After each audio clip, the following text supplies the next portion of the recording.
എല്ലാവർക്കും പുതിയൊരു വീഡിയോയിലേക്ക് സ്വാഗതം. ഞാൻ ഇന്ന് എൻ്റെ അടുക്കളത്തോട്ടത്തിലെ വഴുതന കൃഷിയാണ് കാണിക്കുന്നത്. ഇഷ്ടപ്പെടുവാണെങ്കിൽ ലൈക്ക് ചെയ്യണം, സബ്സ്ക്രൈബ് ചെയ്യണം. അതിന് കൊടുക്കുന്ന വളങ്ങളും അത് പരിചരിക്കുന്ന രീതികളും ഒക്കെയാണ്. പോട്ടി മിക്സ് തയ്യാറാക്കിയിട്ട് അതിൻ്റെ അകത്ത് തൈകൾ നടുകയാണ് ഞാൻ ചെയ്തിരിക്കുന്നത്. അതുപോലെ തന്നെ നല്ല സൂര്യപ്രകാശം വേണം നമ്മുടെ വഴുതനയ്ക്ക്. അതുകൊണ്ട് നല്ല സൂര്യപ്രകാശം ഉള്ളിടത്താണ് ഞാൻ ഗ്രോ ബാഗ് വെച്ചിരിക്കുന്നത്. ആഴ്ചയിൽ ഒരു ദിവസം കടലപ്പിണ്ണാക്കും ചാണകവും കൂടെ പുളിപ്പിച്ച് നേർപ്പിച്ച് ഞാൻ ഒഴിച്ചു കൊടുക്കും. അതുകൂടാതെ ചെടിയുടെ എല്ലാം ചുവട്ടിലായിട്ട് ഞാൻ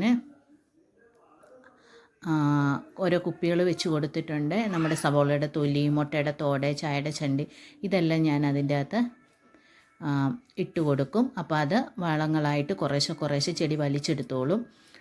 അതുപോലെ തന്നെ ചെറിയൊരു ശർക്കരയുടെ പീസ് ഇടുവാണെങ്കിൽ ഈച്ചയുടെ ശല്യമൊക്കെ നമുക്ക് ഒഴിവാക്കാൻ പറ്റും.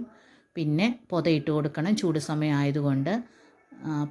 കരിയിലയാണ് ഞാൻ പൊത ഇട്ട് കൊടുത്തിരിക്കുന്നത്. പിന്നെ വൈകിട്ട് ഒരു നേരം നമുക്ക് വെള്ളം ഒഴിച്ചു കൊടുത്താൽ മതി. ഇഷ്ടപ്പെടുവാണെങ്കിൽ ലൈക്ക് ചെയ്യണം.